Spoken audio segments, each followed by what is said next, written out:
and welcome. Legally Brief presents Changing Our Institutions. I'm your host, Judy Saunders. I'm a lawyer who works with private and public companies, educational institutions, and sports organizations to identify root causes, confront historic failures, and boldly implement change to our institutions.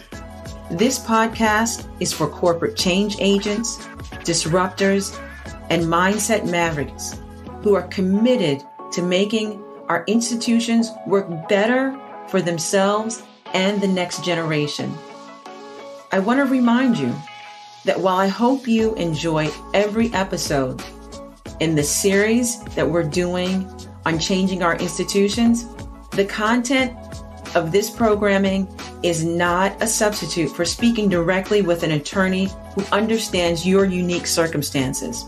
If you're looking for past episodes or information, please head on over to my website. There you'll find information and you can sign up for newsletters and you can learn more about me and my practice. I'm glad you're here. Let's get ready and let's talk and make some changes. Hello and welcome to another episode of Legally Brief. Today I sit down with my partner at Griesing Law, Cheryl Borland.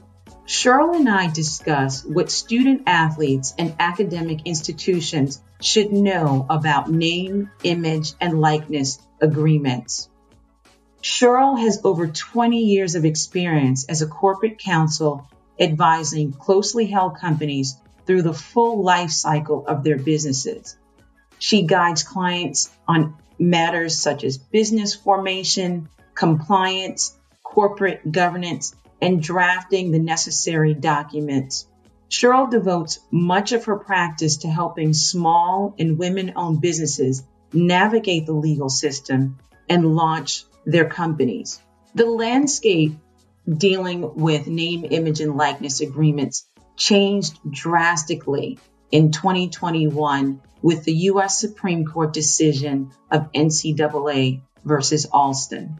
So if you're a student athlete, parent, or maybe you work at an academic institution as a coach, athletic director, or assistant athletic director, this episode is for you.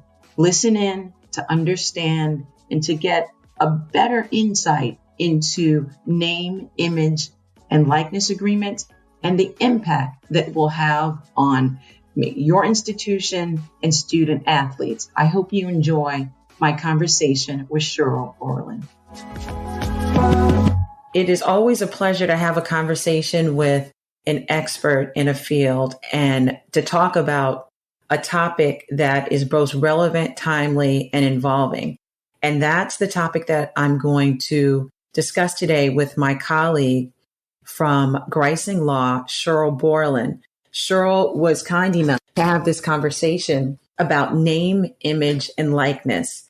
And I feel especially lucky for all of the listeners out there because this is what Cheryl does. And by this, I mean Cheryl has the eye, has the experience, has the know-how to look at contracts and to look at the different players in agreements that bind us. And particularly, as I have joined this firm last year in 2021, I have grown to understand Cheryl to be the type of individual that not only cares about and has a high degree of work ethic, but she cares about the individuals that are entering into these contracts. So that's why I reached out to Cheryl to talk about student athletes, name, image, and likeness, and what's going on with these agreements being deregulated. And as if you've watched the news or ESPN or any type of social media for at least the last 5 minutes, as they say, if you have not been living under a rock, you are aware that for the first time in college sports, athletes have been able to leverage, and we'll get into our conversation about whether it's being leveraged properly, transparently, and to their advantage, but students have been able to use their name, image, and likeness to market and make money. So with that, and Cheryl, and Cheryl and we've had discussions, and you know that I will make a nice intro before this, but I will say just briefly that Cheryl is of counsel to Griesing Law, and I have enjoyed working with her, and her practice, among other things, concentrates in business transaction. So Cheryl, let's jump into our conversation right now. I mentioned that we're talking about name, image, and likeness. But before we dive in and we get more granular, can I throw out some terms that will be useful and we'll be using over and over again? So for example, Cheryl, during our conversation, what does it mean when we're going to use a term in the context of this discussion, name, image, and likeness, and we'll abbreviate it to NILs? What does it mean when someone is referred to as a booster? First of all, I'd like to start with thanking Judy for having me on her podcast today. And as a corporate lawyer, I, among my peers, love to have defined terms because it helps to make sure that everyone is on a level playing field. So a booster is typically defined as an individual, an independent, an agency, a corporate entity, or other organization who is known or who should have been known by a member of the institution's executive or athletics administration to participate in the promotion of the institution's intercollegiate athletics program and to assist with the benefits provided to those enrolled student athletes or their family members. Additional caveat is that in traditional roles, a booster is not allowed to communicate directly with a potential or prospective student athlete. And anytime, and now just taking this for a second out of name, image, and likeness, if you have been involved, if you're a parent of an athlete, if you yourself are a student athlete, you know that this concept of boosters, a lot of times you hear about universities getting in trouble or boosters. I remember, Cheryl, of a case recently, it had to do with Adidas and individuals within that corporation or soliciting. And so this whole idea and concept of boosters, if it's not watched, if there aren't rules that apply to it, it can get both athlete, it can get the booster parent in a lot of trouble. Another word that we're going to use throughout this conversation is collective. What does that term mean as we're going to use it today? A collective is typically identified as a business that is created that facilitates and provides NIL opportunities to students. Sometimes they are former athletes that have decided to take advantage of this new NIL opportunities. Sometimes they are just corporations that have created a separate marketing band. But most problematic is they are often comprised of boosters, companies, and other interested parties that contribute financial resources to be used for the benefit of creating NIL opportunities for prospective student athletes at a particular university or college. And I'll give our listeners an example of that. So Nike, the corporation, several of their ex-executives and prominent Oregon residents launched a collective, as you were just describing, named Division Street. And the purpose, as stated by this company, is to help student athletes and the University of Oregon maximize branding opportunities. So in other words, Division Street had said, now again, they have direct ties to Nike, to the university. I think they brought in some WNBA players to lead in this Division Street. And they're saying that they want to help students monetize their name, image, and likeness. So the company and these collectives, and also Division Street, you see a lot of these collectives, they launched soon after, in 2021, when the NCAA deregulated name, image, and likeness, and when you had some certain wins within not only the Supreme Court, but within state courts, where you saw athletes who had filed cases, they were getting verdicts in their favor, stating that, yes, student athletes can be compensated for their labor in school. That, Cheryl, brings us to kind of the next part of our discussion. How did we get here? Name, image, and likeness. Why is this even relevant? What was the landscape of college sports before 2021 when we think about, can a student be compensated? Were they being compensated? I'll answer part of this question and then I'm going to throw it over to you, because I love this topic, because for so long, if you have a child in sports, and it's every parent's dream, it's every child's dream, that they'll rise to not only say their travel, but then they'll get a college scholarship.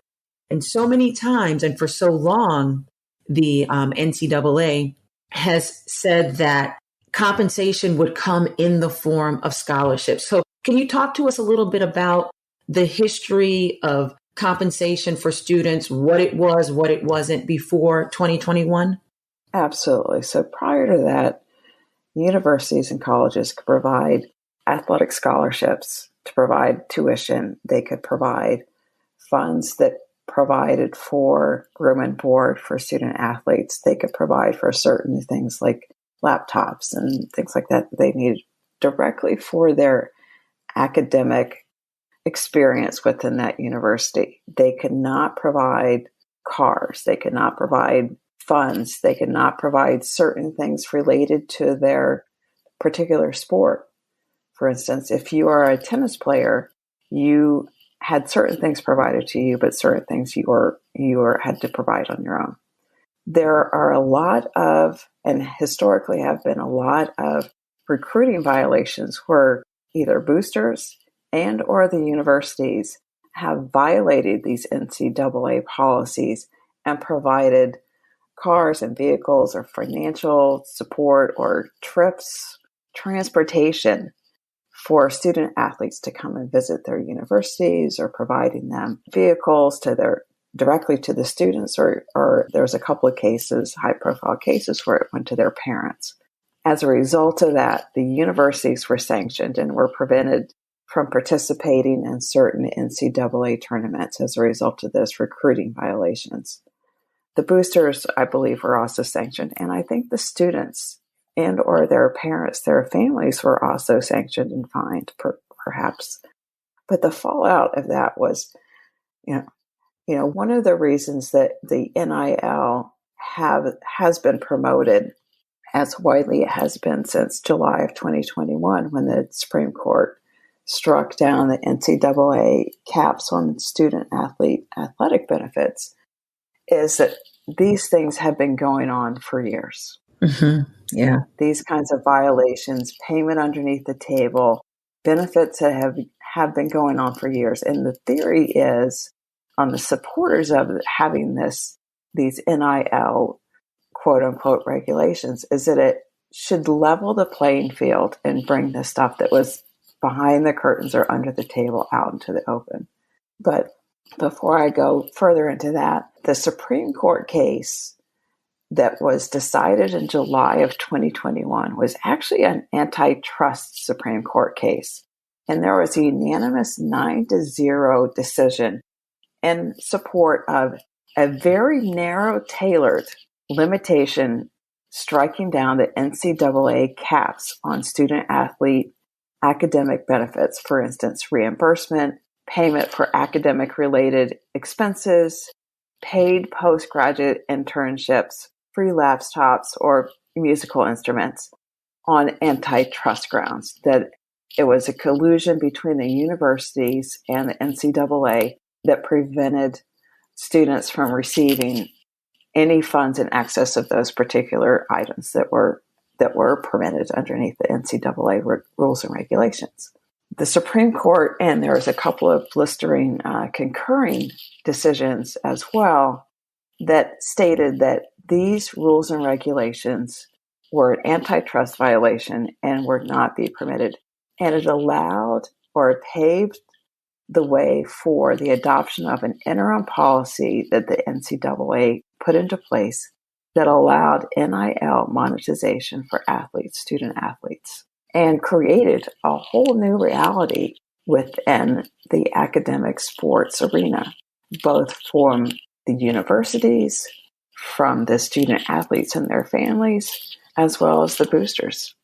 And I love that you highlighted that point about the Alston decision by the Supreme Court, because if you're not an attorney, if you're an observer of student athletes of college sports, how that case was reported in mainstream media was this is definitively speaking to the improprieties and what was going on in college sports and students being taken advantage of. So that is an important nuance, but also out in the mainstream. And what I saw a lot, Cheryl, was that you had a lot of advocates for student athletes who used the Alston decision and who were promoting that finally this is an opportunity for especially players for large universities in football, so say Texas, Alabama, that finally it was an opportunity for them to no longer be taken advantage of. So that I love that you made that distinction, but it did, when you use that term, a whole new reality. That is what we're working under with name, image, and likeness.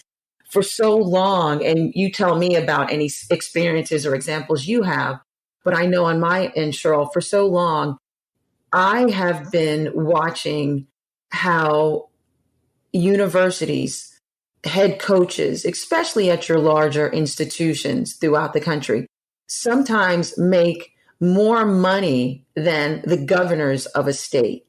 So much is riding on these athletic programs, especially football, also basketball, and student athletes.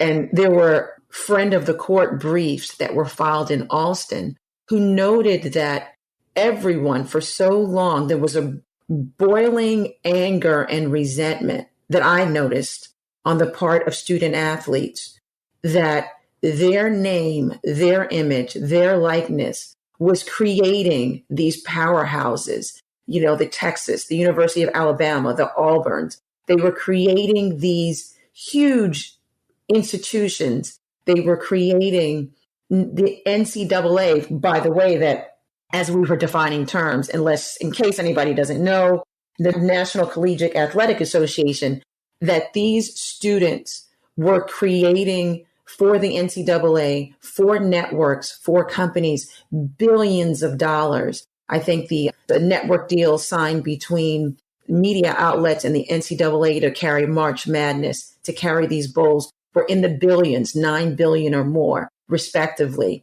And that was increasing the tensions and the questions as to why can't these students be compensated for their talent, for their skills. So that's also part of this. What is behind this? What led to the Alston case as I see it? But again, thank you for making that distinction, that was an antitrust, but then you had so many others who interpreted it, and it was part of the bigger discussion as to should they be compensated? Should students, is just tuition, are books just enough?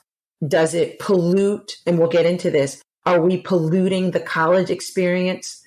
Part of the Alston case also dealt with this whole discussion on amateurism and whether allowing students to profit from their NILs, whether that was polluting the whole experience of amateur sports. I don't know. What have you seen? So outside of just this being a strictly antitrust, what kind of discussions have you heard on your end about what name, image, and likeness, what this new reality will be? Well, interestingly enough, I want to make an additional point. The Alston decision simply invalidated the NCAA restrictions on educational benefits. True. It did not go further to review or discuss the student athlete NIL restrictions.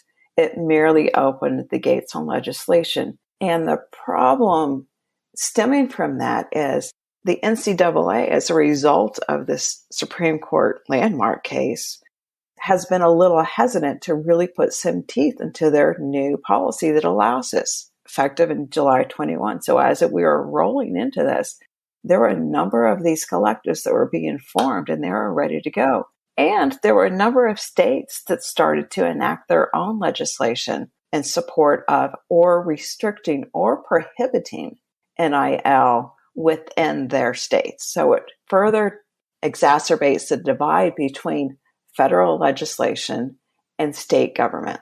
And as a result of that, there is no consistency between the federal rules that would fall underneath the NCAA that would govern everyone within college athletic sports, but it allows for the states to have their own restrictions. So 28 to date, 28 states have some sort of regulation on their books. 22 states, doing the math, have no restrictions on their books. Mm. And there are 21 substantive differences between and among these states.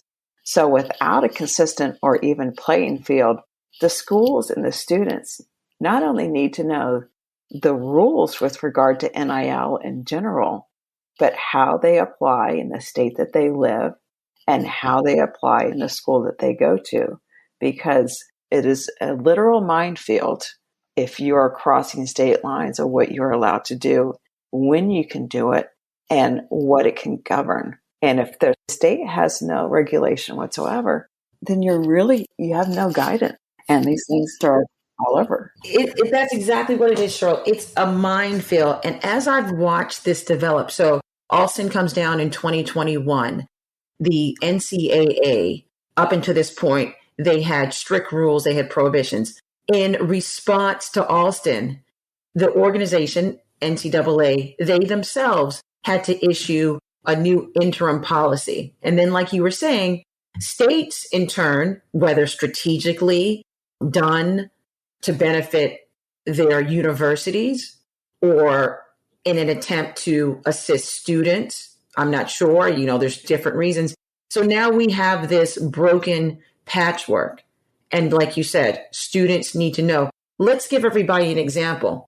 Let's use an example of, let's take a athlete, we'll call her Mary, tennis player. She's been a brilliant hard worker in tennis throughout her, rec, travel, high school. Now she's at the point, 10th, 11th grade, she's being recruited.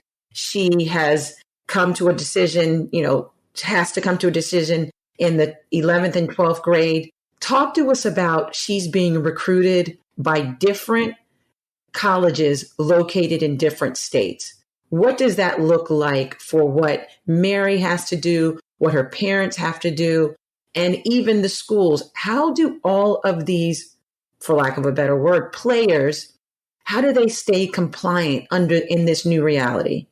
The only way that they can stay compliant is if they engage counsel. And depending on where the states that Mary was coming from will depend on what she needs to know.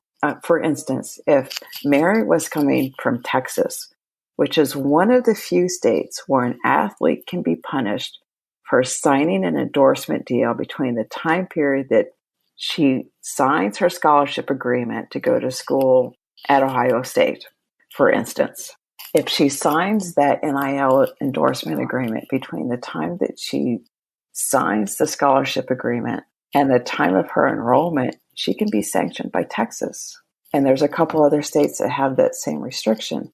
It's very easy for Mary and the Marys of the country out there to inadvertently step into a violation because they don't know what they don't know. And she's in an arena where she may be relying on the collective or the company that's provided her with this endorsement deal, or the university that says, hey, don't worry about it. But at the end of the day, the burden, unfortunately, A, falls to her to be compliant. And B, she is the only one out of all of the players in this whole new arena that has to report to the NCAA what deal she has, when she got them, what they're worth, what the terms and conditions are.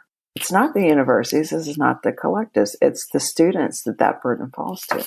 And, if you think about it, if we really put, some more just, factuals, dress up Mary a little bit, let's say that she's from a small town, limited access to professionals such as, attorneys or advisors, counsel.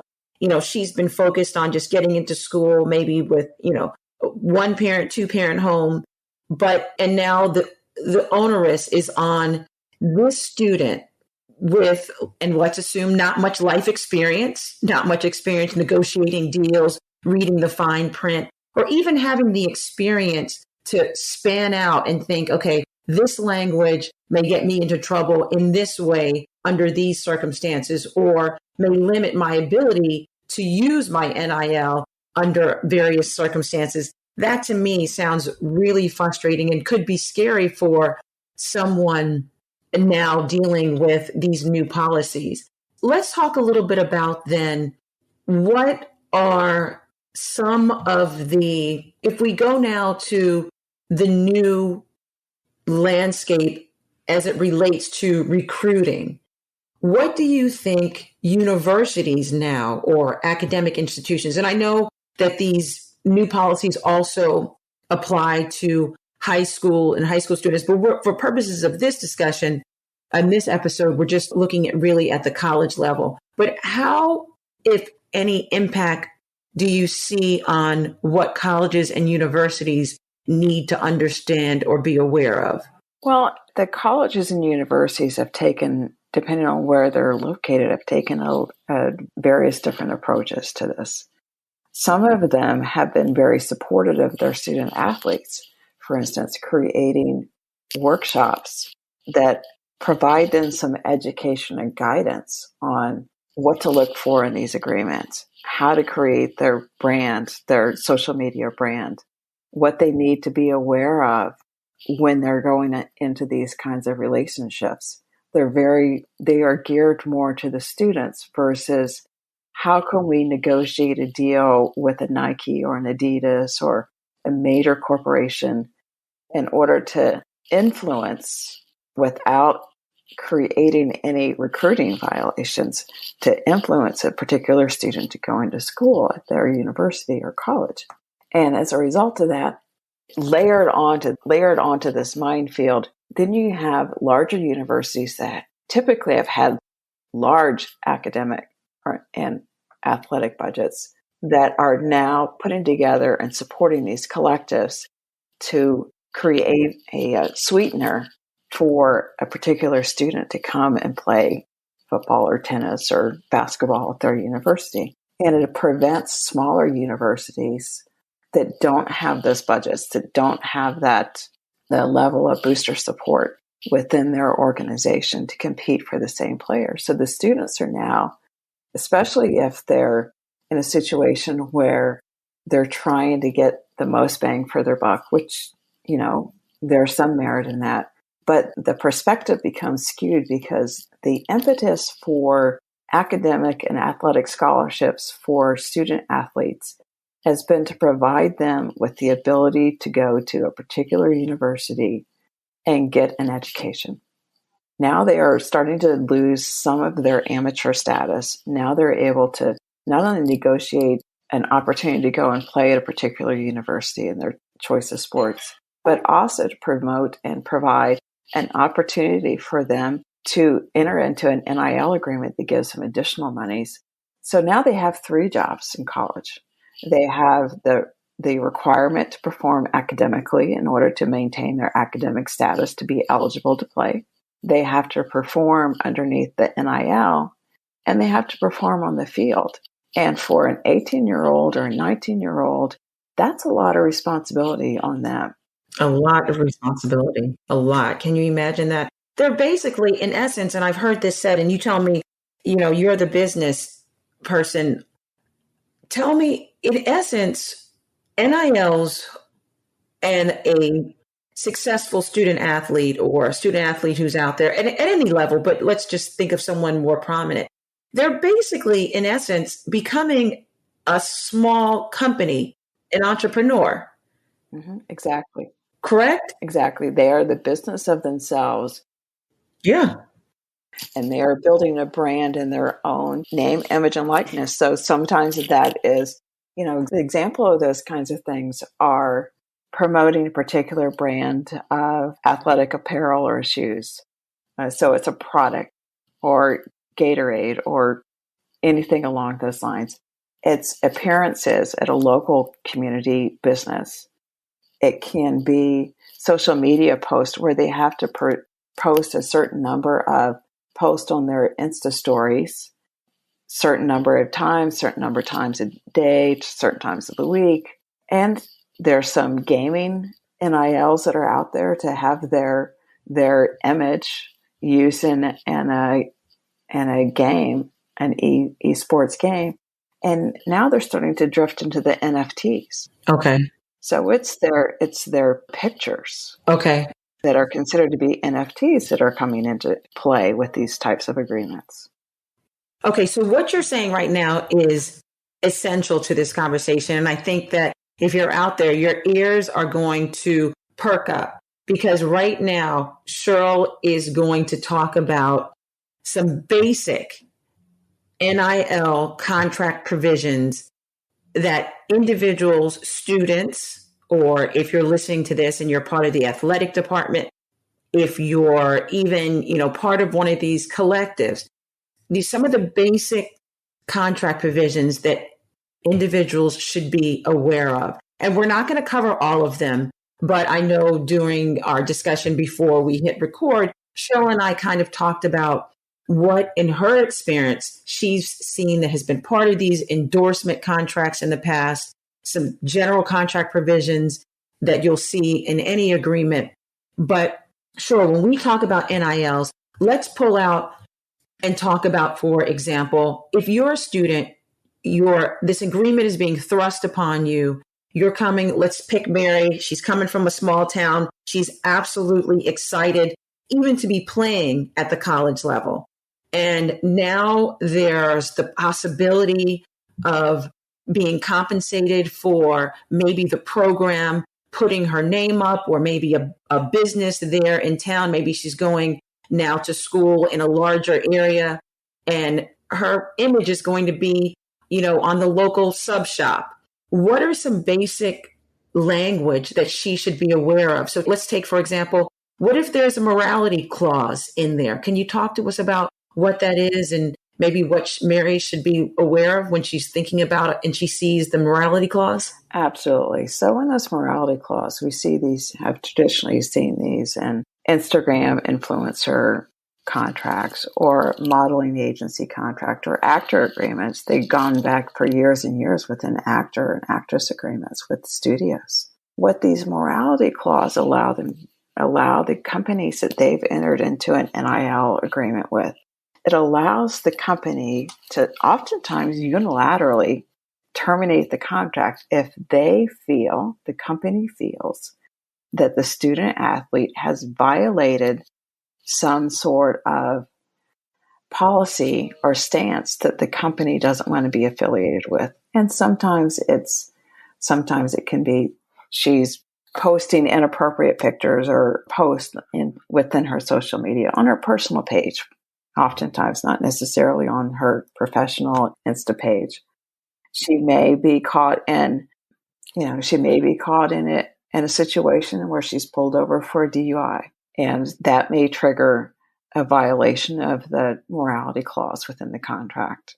It may be something where the company has changed their view on a particular item or public stance or social justice stance, and the student athlete has violated that or posted that or is no longer in compliance with that. But that morality clause needs to be a mutual right to terminate, because sometimes it's not the student that has changed their social justice stance. It's the company that's changed what they're going to promote or statements that they come out in a political campaign or social justice campaign. And the student no longer wants to be affiliated with that particular company, regardless of what the money is, based on the company's stance. So that mutual morality clause needs to be in place, that either party needs to have the right to terminate the relationship set forth in the NIL agreement for the set number of reasons. And those we typically find those, in this case, is tied to morality or viewpoint, but we find that in termination clauses for cause. And then within the contract, for clause is then defined as to what for cause means within the two parties for the contract. What you're saying is so important, Cheryl, because you always think about it. You hear that a news story hits, football player, basketball player, lacrosse, soccer player, just like you said, DWI, or maybe there was some type of incident with a girlfriend or a partner or a boyfriend of domestic relations or something like that. And so we tend to think of morality clauses directing unilaterally or one way, the company terminating.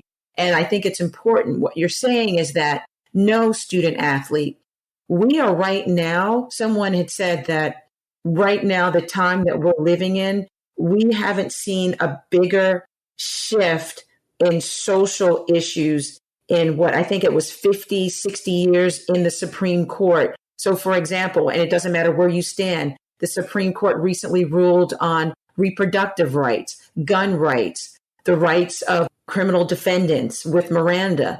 So there's such a huge shift. And we also are in an age of social media where athletes are using their platform to speak out on social issues. And you, athlete, what Cheryl is saying to you and what I'm understanding is that maybe you and your brand that you've built up even before you've gotten to college, you are adamant about some social justice. Maybe it's gun rights, maybe it's reproductive rights. And now you sign with a company and this company does a 180 or maybe for the first time reveals that they're diametrically opposed to your brand's stance. So Cheryl, I love that you're telling individuals when you're looking at these agreements, ensure that mutually you can terminate if this morality or social issues are not aligned with your values. What would you talk about in the contract provisions to ensure that the athletes can retain control even before they get to the document, before they're looking at it? What can they do to make sure that they retain control during negotiations? And I guess that's where we should start it before. But I guess, negotiations happens before, during the contract signing. But what can you talk about a little bit with how does an athlete keep some of that control during negotiations? What type of mindset? What do they need to have that? Well, first and foremost, it becomes a clear understanding of what the terms and conditions are going to be with regard to the NIL agreement. What are the roles and responsibilities of each party, and what kind of restrictions or exclusivity provisions are going to be put into this agreement that will limit what the student athlete can do with any other company? Because the goal of this is really, if they're going to pursue these NIL agreements, is to not to just do one. They want to be able to do other things as they increase their brand and as their collegiate experience continues. So making sure that first and foremost, that these student athletes truly understand the bargaining power that they have in going into these contract negotiations. They have and hold a lot of power because these corporations want to have them underneath their brand umbrella. The universities want to have them underneath their collegiate experience. So even though you're a small town girl from the middle of Iowa, doesn't mean that you need to downplay the influence you have in going into these negotiations. And it's extremely important for these student athletes to know their worth. Mm-hmm. And part of that transfers into negotiating these terms and not just taking these agreements as presented to them as carte blanche. It's like, oh, I have to sign it. I don't have the right to question what this means. I don't have the right to say, no, I don't like that provision. I want to have it this way.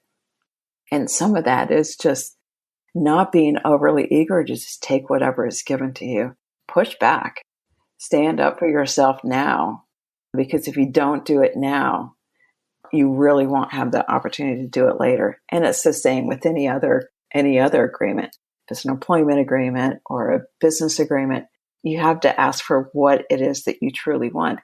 And it's very important to understand what those roles and responsibilities are and what is going to be required of that student athlete in order to perform underneath the terms of this NIL agreement.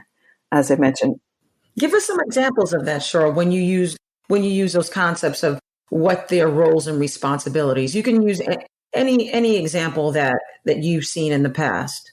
So as I mentioned, these kinds of agreements really create 3 different jobs and levels of responsibilities for these student athletes. Right. So if one of the requirements are that you make personal appearances on behalf of the local pizza place or the local, restaurant, how does that impact on your school?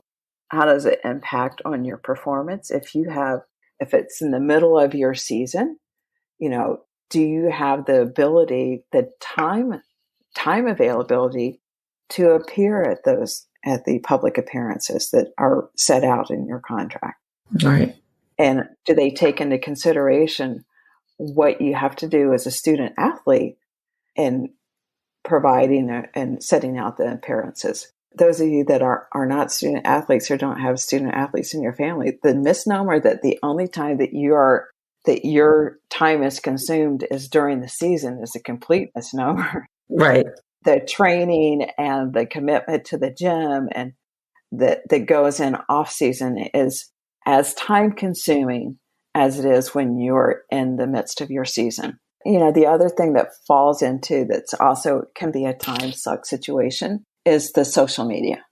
Like if you are required to promote a particular clothing line or particular product in your social media channel, your Insta channel, Insta story, how many times do you have to post per day? How many times do you have to post per week? Mm-hmm. And are you able to meet those commitments? Because if you breach those time metrics, then it becomes a terminable event. Right, right. When you think of social media, I follow this one young lady, basketball player, Zaya Cook, and she is extremely active on social media. And I often think, wow, how much time is she putting into that? I mean, she's brilliant in her social media and very mature and very professional. But that's a great point about, the time commitment and understanding that and what that looks like together with your studying, your working out, your own, college.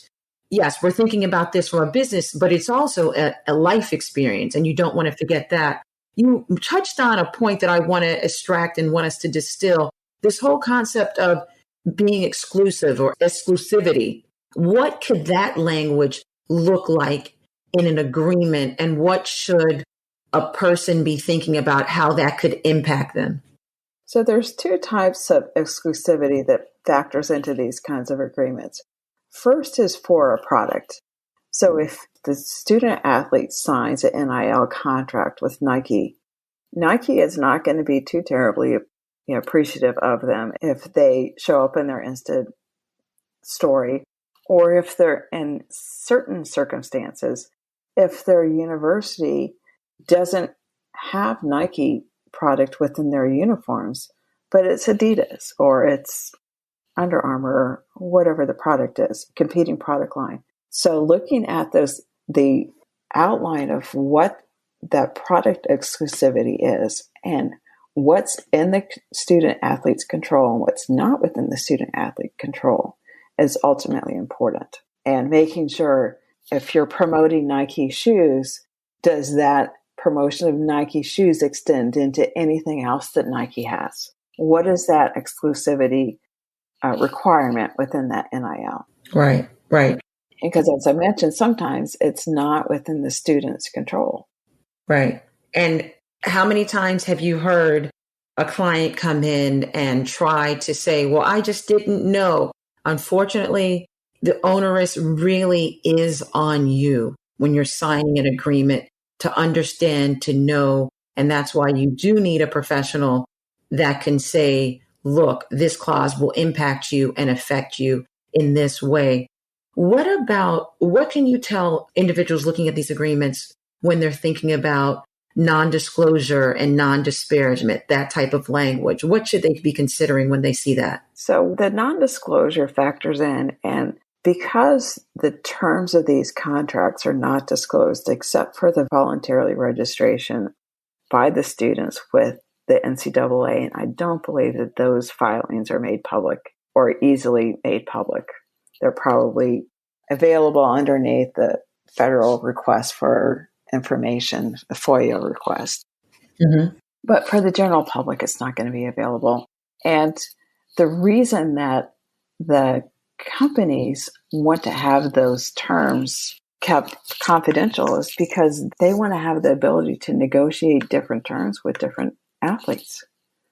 Well, they will provide compensation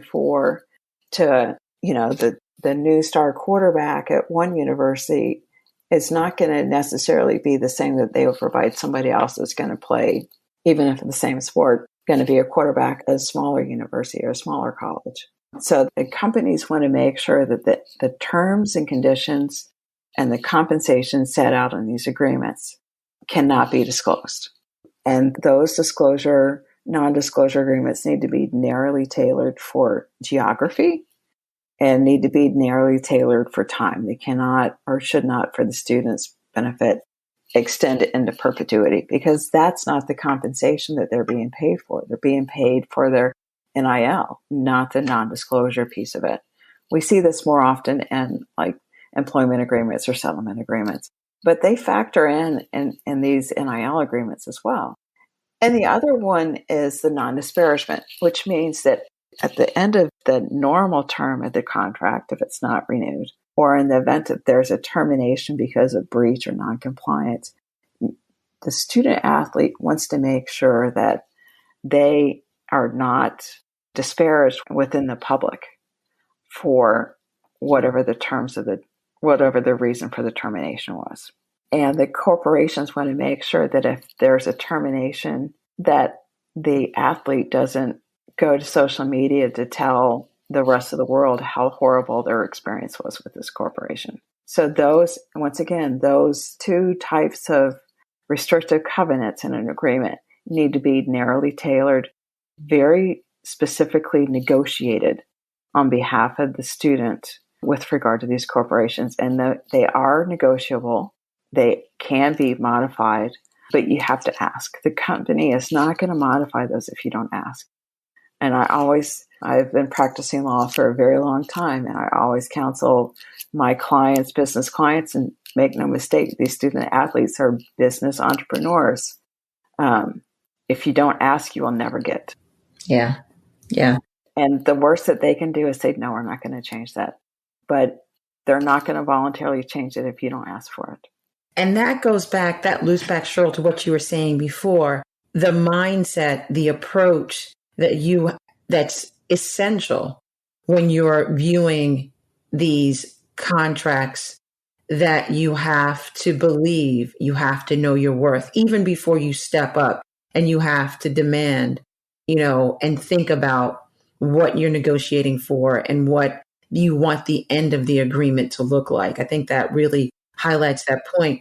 It makes me think, because, in our example that we use, whether it's our fictitious Mary or whether it's the real life example of the the University of Oregon player, Sedona Price, other than her amazing athleticism as a player during the most recent March Madness, a video that she created went viral when she showed the disparities between the men's workout area and the women's workout area. And when you look at it, it was, your mouth dropped open, because you would think that we just celebrated the 50th anniversary of the passage of Title IX, which was implemented to address the disparities in, athletic sports and other educational parts for men and women.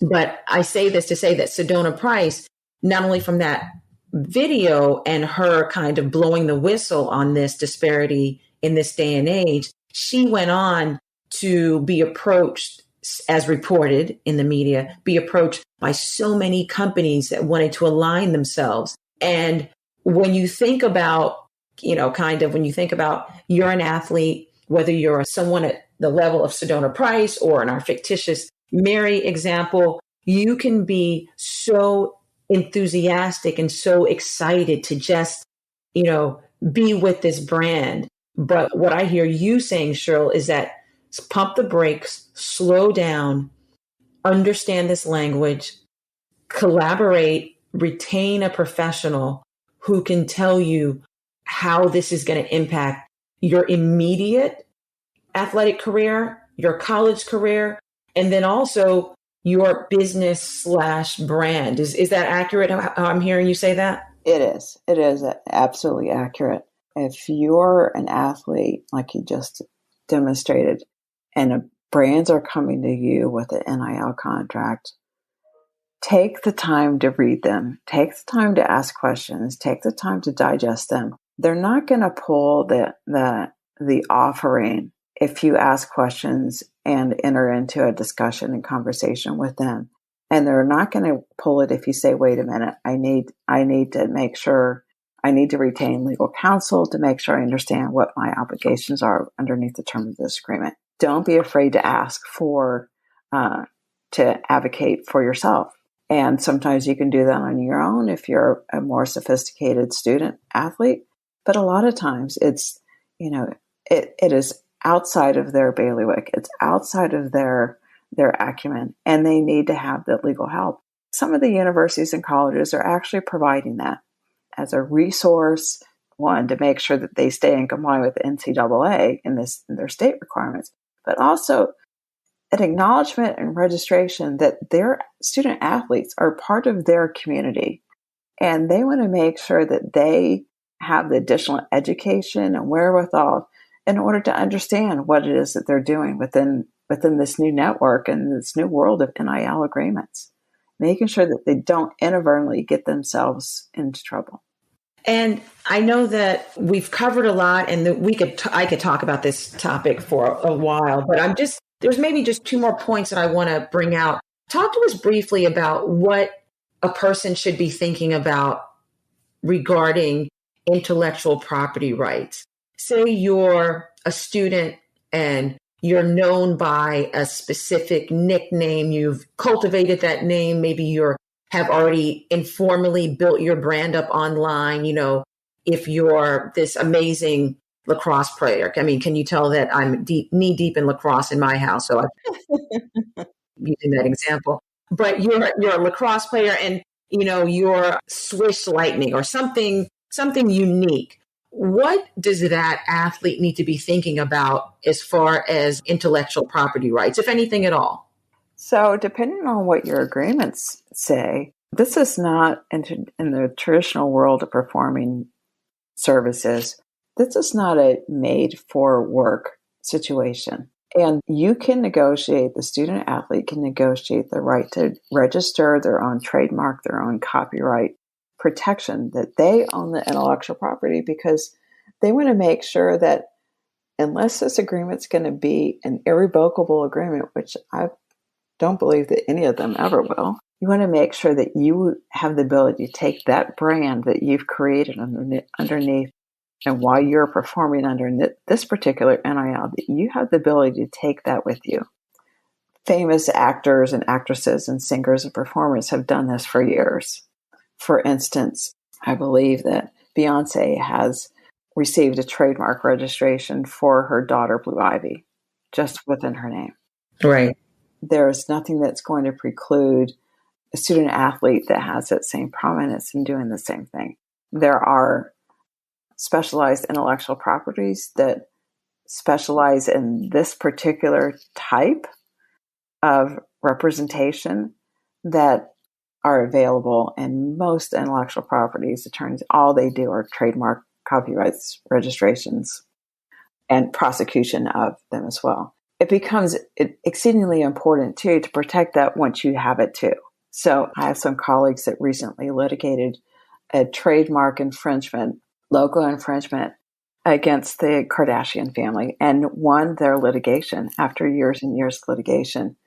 And not to say that a corporation are going to try and infringe on the intellectual property rights of an athlete, but you want to make sure within the context of your agreement that you have the provisions that I always refer to of the if this then that provisions. You have the intellectual property right as a student athlete. If during the term of this contract or after the contract is terminated, the other party tries to infringe on those intellectual property rights, this is the rights and remedies that you have against them. It's built into the contract. Both parties have signed onto it. It helps to limit the kind of litigation that can stem out of a breach of contract or termination or wrongful termination, because the parties going into the relationship have agreed to it. Part of the representation that your counsel will provide as you're walking you through these NIL agreements is what kind of intellectual property rights do you want to have, are appropriate for you, and how do you get them? Right. So as I said, we're not going to do an exhaustive, line by line of every provision that you should see in a NIL. These are just some of the things that are common. But Cheryl, so, when the Alston case came down, the ruling came down by the Supreme Court, I'll tell you, I was excited. I fall along the lines of wanting student athletes to be compensated or to be fairly compensated.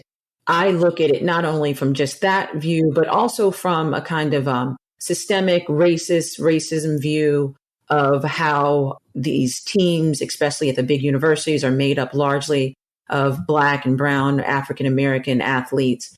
And that for years, historically, when you look at the NCAA, over 100 years ago, how they were established and how there was just a concerted and intentional effort to not compensate African Americans. So I was particularly excited that now there's going to be a pathway for there to be more fairness and greater compensation for the work they were put in. There was always a discussion, are they athletes? Are they laborers? And that was also mentioned in some of the briefs that were submitted in the Alston case.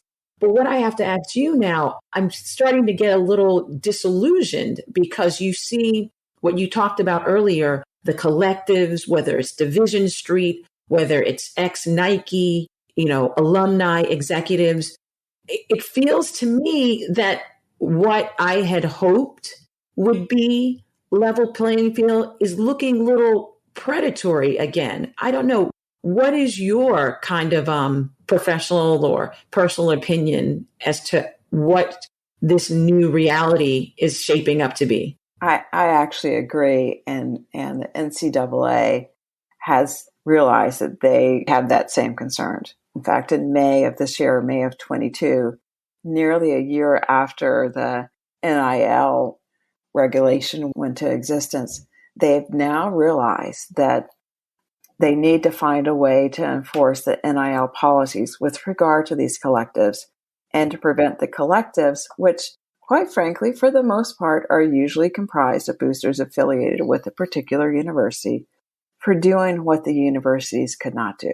And they've issued some guidance that prevent university representation of student athlete ability and reputation. So basically, they're making sure that there's still, even with the NIL, there is not a pay-for-play situation going on out there. They can be provided compensation for their appearances and for their promotion of particular products, but they cannot be paid to play. And they cannot negotiate these agreements in theory so that if you go to XYZ University, then you get this beautiful NIL agreement with Nike Sports, for instance.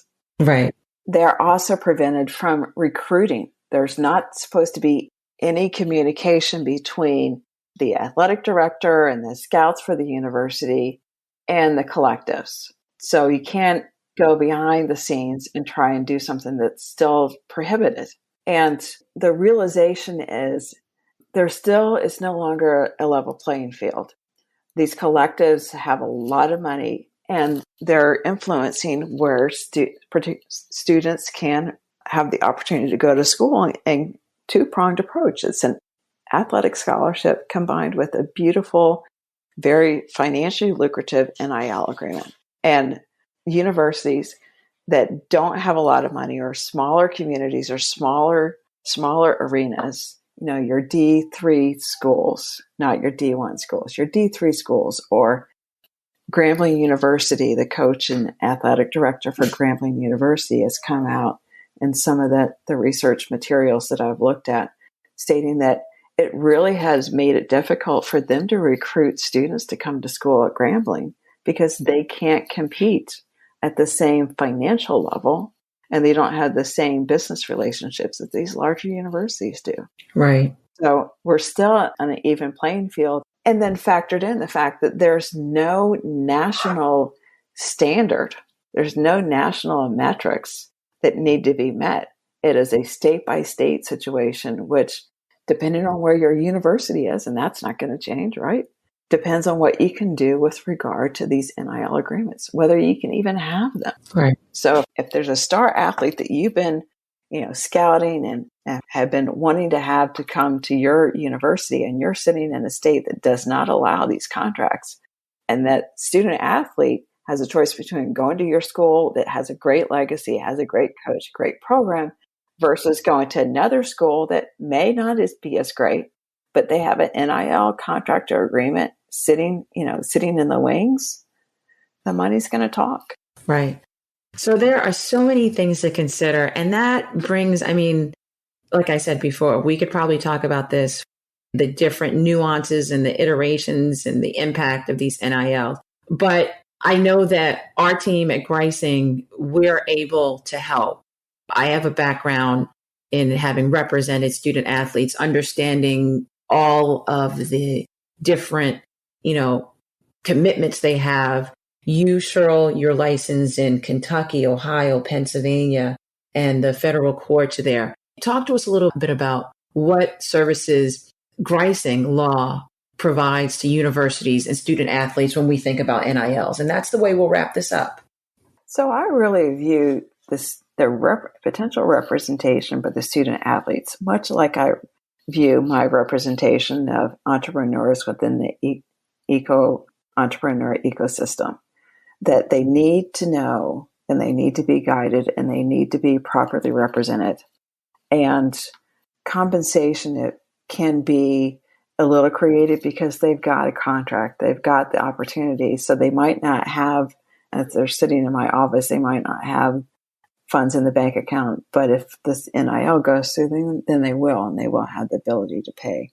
But part of that too is also the education of student athletes, and working in conjunction with universities and colleges from Griesing's perspective, is twofold: making sure that the university is compliant with NCAA as well as their state regulations. And second, helping the universities build this student athlete ecosystem and provide them with an appropriate platform to support their student athletes, including a workshop on how to handle financial literacy, how to handle contract negotiations, what they need to know about entering into these agreements and what they really mean in the short term as well as long term.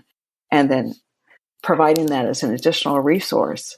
There's a number of different universities and law schools that provide these kinds of benefits within the entrepreneur ecosystem now. It's not a far stretch for the universities to also provide it to student athletes. Right. Because make no mistake about it, what you're saying is that now students, universities, you're building a business, and to do that right, to do it so that it benefits you. I know that in some of the circles that I'm in, Cheryl, it's thought of that now being able to monetize your name, image, and likeness will finally, for the first time, allow so many athletes from certain backgrounds to finally build wealth and build a legacy. Of course, there are opponents to that would say that that's not the purpose of these, but that is how it's viewed in some areas, that this is an opportunity. And if that's the case, if you're thinking about building wealth or using this to build a legacy, you've got to do it on the right foundation. And you have to do that with the right professionals. Cheryl, this was great. Thank you so much for taking the time to talk to us about the provisions that students and universities should be aware of, and talking to us about the history of NILs and where they're going and your professional and personal opinions. But, any other things you want to say or leave with us before we go? I would just like to say thank you, Judy, for inviting me to share with you today. And I also want to give a big thank you and kudos to our law clerk, Carly Weinberg, who helped with the research on today's podcast. Yes, thank you, Carly. Dug into the statutes and the cases that have been discussed today. And we at Griesing are a team as well, and she's a welcome addition to our team. So thanks to Carly, and thank you to Judy. Excellent. Thank you, everyone. And thank you for listening. And until next time, be well.